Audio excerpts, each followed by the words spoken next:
बर' समाजनि गेजेराव बर' रायजो राजानि गेजेराव आरो जे माबा मोनसे आन्दोलन खालामफिननो हागोन जोंनि आंखालनि थाखाय जोंनि अभाबनि थाखाय जोंनो मोननांगौनि थाखाय जों पलिटिकल राइट्स बे ओनसोलनि हा हुनि थाखाय जोङो आन्दोलन खालामनो हानायनि बे लामाया थाहैनाय नंला।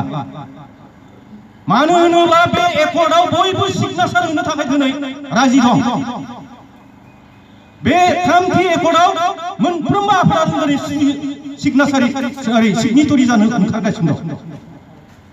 दुलाराय बर' फरायसा आफादा बेयाव जागोन सिगनेचार होनो थाखाय।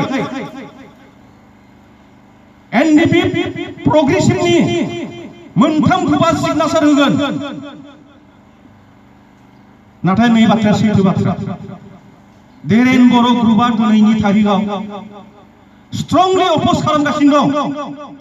सनितपुर बिश्वनाथ डिस्ट्रिक्टखौ बे 1149 गामिखौ सोसनाब्ला जों बे सप्तायाव जों मालाबाबो सहि होआ होननानै बिथांमोना।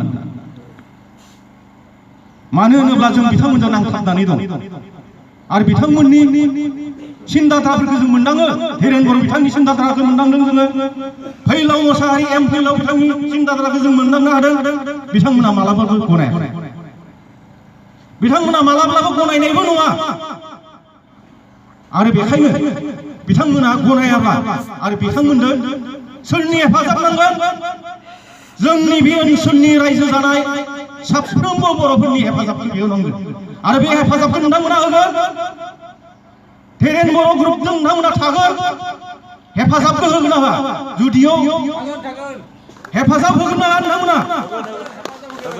हेफाजाब होनो हानांगोन होनना जोंनि बिश्वनाथ डिस्ट्रिक्टआ हेफाजाब होगोन। आं दिनै सनितपुर डिस्ट्रिक्टखौ सोंदों नोंथांमोनखौ। धीरेन बर' एम फिलआव बिथांमोननो नोंथांमोना हेफाजाब होनो हानांगोन। मानो होनोब्ला बे जोबथा एकर्ड जागोन रायजो राजा नोंथांमोन। बे थामथि एकर्डआ सुक्तिया जोबथा एकर्ड जागोन बर'नि थाखाय। मानो होनबा बेयाव बयबो सिगनेचार होगोन। गभर्नमेन्टआ बयखौबो खावलायगोन। मोनफ्रोमबो दल संगठनखौ खावलायगोन। बे जोबथा एकर्ड खमसे खम 50-60 बोसोर 70 बोसोर आरो आन्दोलन खालामनो गोनांथि गैयै जायो। अब्ला मा जोंनिया समस्या समाधान जानाय नङा? अब्ला जों बेयावनो जों जिरायसिगोन नामा? जों मालाबाबो जिराया। नोंथांमोना जिरायगोन, जों बयबो जिराया। मानो होनबा जोंनि हा हुनि समस्या दं। पन्सायतआव जों सोसनजायाखै आरो दिनै मोनसे सुक्ति थामथि सुक्ति खालामनो थांगासिनो दं। बेयावबो जुदि हाबसनजायाब्ला मा जोंनिया समस्या जोबगोन? जोंनिया समस्या। बेखायनो आं खावलायदों रायजो राजा नोंथांमोन। आं खावलायदों आरो लोगोसे गोसोखांहोनो नागिरदों नोंथांमोनखौ। दुलाराय बर' फरायसा आफादा जेला इलेक्सन सफैयो अब्लानिया जोंखौ मा होनदोंमोन? नोंथांमोननिया हा हुनि समस्या दं, नोंथांमोननिया पन्सायतनि समस्या दं, नोंथांमोननिया थामथि एकर्ड खालामनाय जायोब्ला बेयाव एक्सटेनसननि बाथ्रा दं। बर' समितियाव एक्सटेनसननि बाथ्रा दं, बेयाव हाबफानायनि बाथ्रा दं। नोंथांमोननिया बेबो समस्या दं। बे मोनथाम समस्या दं जोंहा होननानै जोंखौ बै समाव जेला इलेक्सन सफैयो बै समाव जोंखौ होनदोंमोन। आरो बेबायदि होननानै जोंखौ मा खालामो? मालाबा बोसोराव कंग्रेसनो भट होनो खोन्थायो, बबेबा बोसोराव जोंखौ बिजेपिनो भट होनो खोन्थायो। आरो बे भट होनायनि बिनिमयाव बिथांमोना लाख लाख थाखा लानानै थाङो आरो जों बर' रायजो राजाफोरा भट होयो। अब्ला दिनै प्रमद बर' बिथाङा, गोबिन्द बसुमतारी बिथाङा बबे जुक्तियाव बबे थांखियाव बिथांमोना बे मोनब्रै डिस्ट्रिक्टखौ लानानै दिनै बिटिसिनि इलेक्सननि सिगाङावनो बर' सुक्ति खालामनो नागिरदों।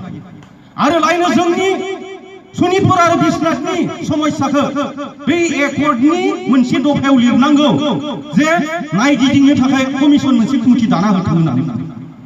बे सम्भब जागोन। एकर्डआ जालांगोन आरो बेनिफ्राय नायगिदिंनो थाखाय जोंनिखौ कमिसन कमिटि दाना होनो नागिरदों। बेखौ नोंथांमोना गनायगोन नामा? सुक्ति जानायनि उनाव नोंथांमोना बेखौ गनायगोन नामा? कमिसन कमिटि दाना होथों होननानै। जों मालाब्ला बेखौ गनाया। बे मालाब्लाबो हयनो जानाय नंला। बे कमिसन कमिटिया बै समावनो जोंनो जेके बिलनाय मोनसे कमिसन दाना होनो नागिरदोंमोन। बेखौ दुलाराय बर' फरायसा आफादानो नाकच खालामदों। नाङा, बे एकर्डनि बे जेके बिलनायनि कमिटिनिफ्राय जों जेबो लाब जानाय नङा होनना बुंदोंमोन बिथांमोना। बिपिएफ सरकारा जेके बिलाइनि गेजेरजों बे ओनसोलखौ नायगिदिंनो होनो नागिरदोंमोन रिपर्ट लाहोनो नागिरदोंमोन दुलाराय बर' फरायसा आफादा बेखौ नाङा होननानै बादा होबाय आरो बिदिनो थालांबाय अब्ला दिनैनि तारिखआव बिटिसिनि इलेक्सनखौ लानानै थांखि खालामनानै सुक्ति खालामग्रोनो नागिरदों आरिनिफ्राय जों सनितपुर आरो बिश्वनाथनि बे 1149 गामिखौ कमिसन कमिटि दाना होनानै रिपर्ट लानो नागिरदों बे मा जुक्ति जालायखो नोंथां एखायनो नों रायजो राजानोमोन जे जों खावलायनो नागिरदों बिसेस people joint action committee for बर' बिसेस people joint action committee for Bodoland मभमेन्टनि जानानै आं नोंथांमोनखौ खावलायगोन जों आरो एनडिपि धीरेन बर' ग्रुप बिथांजों जों नांफानानै नांजाबनानै नांखाबनानै जों बिथांमोनजों खामानि मावनो हानांगोन जोंनि समस्याखौ समाधान खालामजानो लुबैदोंब्ला आं बेखायनो दिनै खावलायदों जे रायजो राजा नोंथांमोन जोङो 1993 आव जों खेबसे बिबारनि माला सुना दोनदोंमोन जे जोंनि ओनसोलाबो हाबफायोब्ला जोंनि गेदेमा बिथांमोननो गान होनो होननानै बिबारनि माला सुना दोनदोंमोन रायजो राजा नोंथांमोन नाथाय बे बिबारनि मालाया 1993 आव खेबसे राननानै थांदों आखायाव लानाय आर'नाइखौ जोङो मेगननि मोदै हुगारनो गोनां जादों नाथाय बे आर'नाइखौ जों माननि आर'नाइखौ जोंनि दैदेनगिरिफोरनोसो जों गानहोनो नागिरदोंमोन नाथाय बे आर'नाइखौ जों मेगननि मोदैखौ 1993 आव खेबसे हुगारनो गोनां जादों थिग बिदिनो 2003 आवबो खेबसे जोङो बिबारनि माला सुदोंमोन जे जोंनि बेसिम